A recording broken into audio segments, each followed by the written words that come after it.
May mga bagay tungkol sa sarili natin na kailangan nating i-let go o baguhin.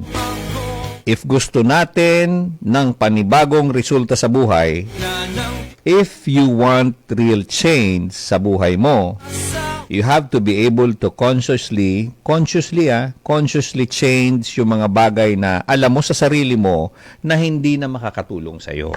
Okay? I-let go mo na yan. Halimbawa, karelasyon mo, imbis na siram sa buhay, peace of mind ang pigtatao sa imo, stress,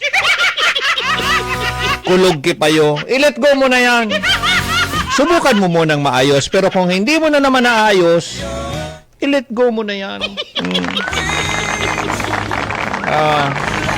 Kung minsan mas matapang ka kung nililet go mo siya kahit kaysa mag-hold on ka sa kanya.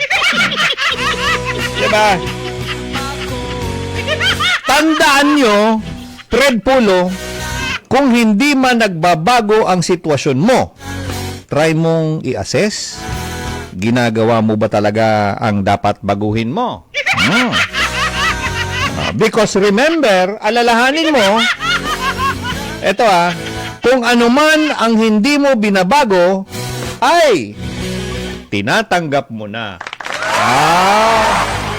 Kaya kung hindi mo matanggap, hindi ka tanggap-tanggap, baguhin mo. Baguhin mo ang buliskiti niya.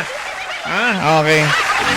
Pero kung wala ka namang ginagawa, wala ka namang binabago, ibig sabihin, tanggap mo na siya.